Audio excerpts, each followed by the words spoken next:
El gobierno parece que se ha trincherado en la propuesta de la constituyente y que nadie lo va a sacar de ella.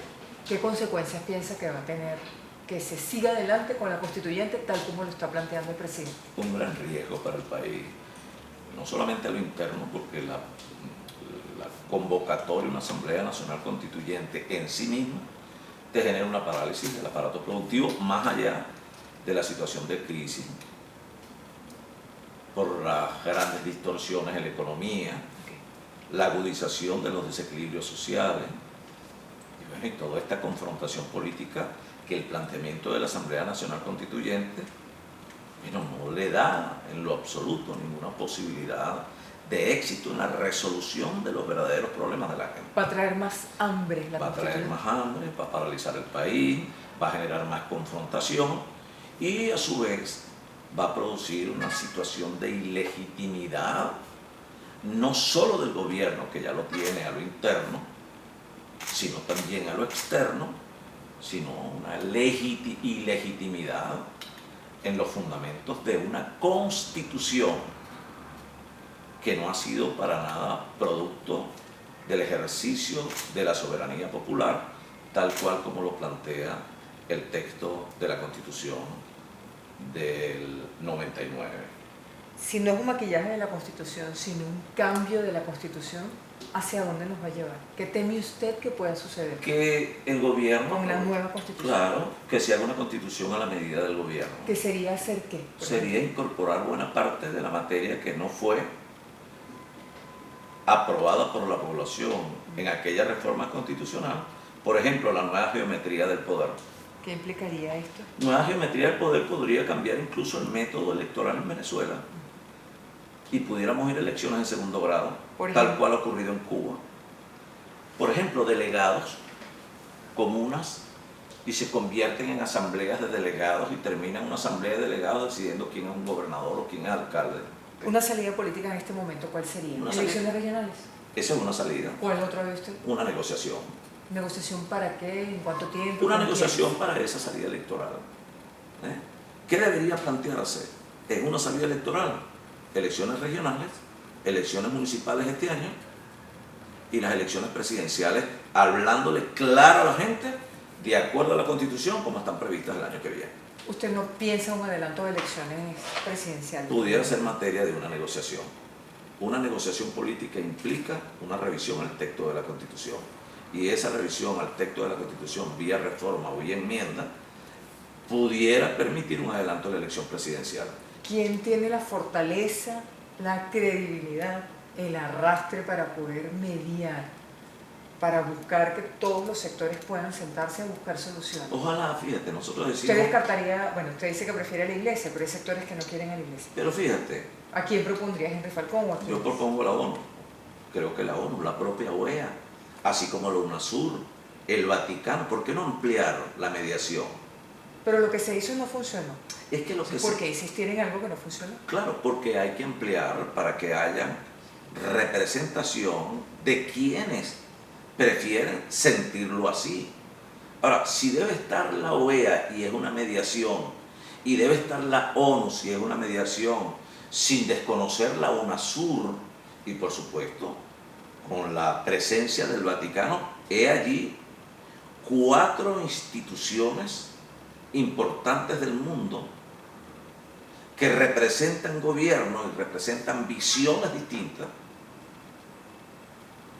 pero que, en fin de cuentas, están allí o deberían estar allí para garantizar equidad en el momento de la negociación, que sabemos todos que la negociación es compleja, es difícil. Ninguna negociación se puede plantear solamente en asignarse el derecho a exigir sin tener que ceder nada. Tú puedes ir con un 100% de tus exigencias y de repente puedes también ir a la mesa pensando en que no vas a dar nada, pero tienes que otorgar, y esa es la negociación. Ahora, para la negociación, en mi criterio, deben también acudir especialistas en el tema, más que exclusivamente dirigentes políticos. Porque no se puede tener una negociación con un teléfono en la mano, esperando a ver qué me dicen del otro lado. Eso no es, o sea, no hay, tiene que haber capacidad. Así como debe haber voluntad de negociación, tiene que haber capacidad de negociación. Y debe haber eficacia en la intermediación. Hay personas que en este momento piensan que no pueden resistir un año más de gestión del presidente Maduro y quieren salidas rápidas ya. ¿Usted qué les diría a esos sectores que quieren que Maduro se vaya hoy en Miraflores? Bueno, que nosotros tenemos toda nuestra actuación está y debe estar apegada al texto de la Constitución. Es decir, que tengan paciencia. Nosotros tenemos que hablarle a la gente con la verdad. Y creo que ese es un papel que le corresponde a toda la dirigencia política del país. ¿La verdad en este caso qué sería? La Constitución. Las elecciones están previstas para el año 2018. Así lo establece la Constitución. La única excepción a esa regla, una negociación que plantee una enmienda, una reforma para adelantar las elecciones presidenciales. La única excepción. De resto, es imposible violentar el texto de la Constitución. O sea, las elecciones son regionales y municipales. Este año y las elecciones presidenciales del año que viene. Hablando con la verdad, así no les guste a algunos.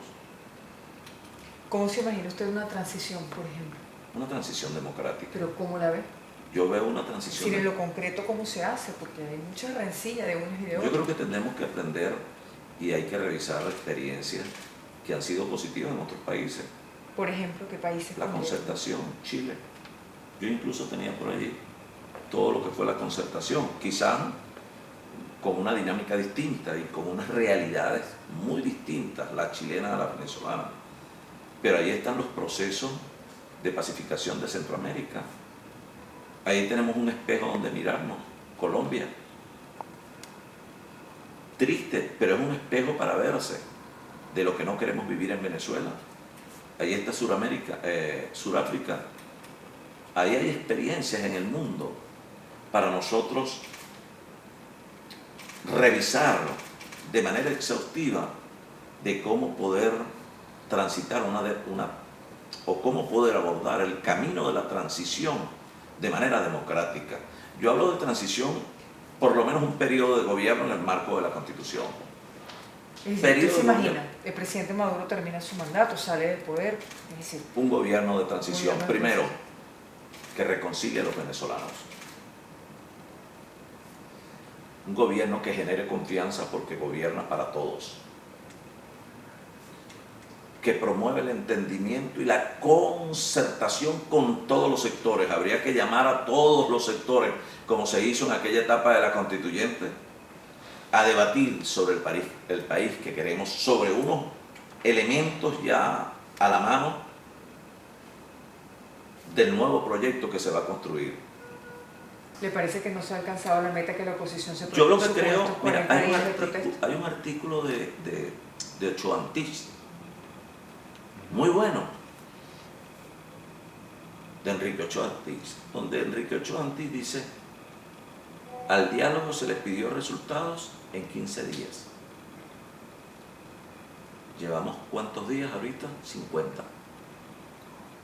Dice Enrique Ochoa Antich, ya es hora que le vayamos pidiendo resultados a la calle.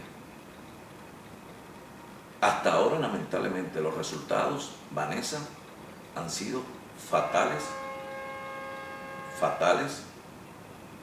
muertos, presos, heridos, daños a bienes públicos, a bienes privados, etc. Y sin saber si eso puede duplicarse en el corto tiempo. La pregunta siempre será: ¿cuántos muertos faltan para que se imponga la conciencia? Pero eso implicaría dejar la agenda de calle en este momento. Yo orientarla, es decir, ¿cómo orientarla, dirigirla, direccionarla, etc. Redefinir incluso la estrategia. ¿Y hay espacio para hacer de eso en la oposición? Yo creo que sería un grave error abandonar la calle. Un grave error abandonar la calle. Pero la calle ya debe ir mostrando resultados concretos. No los ve, aparte de este resultado Porque nefasto. ¿qué es lo que ocurre con sí. eso, Vanessa? Termina entonces generándose cierto desaliento en mucha gente que comience a alimentar la frustración. Y la frustración empieza a marcar un rechazo, una desesperanza, y de esa frustración, de ese rechazo y de esa desesperanza, entonces puede venir una agenda social que le pase por encima a la agenda política, tipo lo que ocurrió en Argentina, que la gente haga las cosas por sí misma y no haya ni liderazgo, ni dirección, ni orientación, y entonces pisemos el peine de la guerra civil. Y después de esa guerra civil viene entonces lo que decía anteriormente, podemos estar entonces, después de 2.000 muertos, sentados en una mesa, pero tutelados por los militares. Cuando podemos habilitar la razón y pudiéramos negociar en esa salida política, habilitados por las iglesias.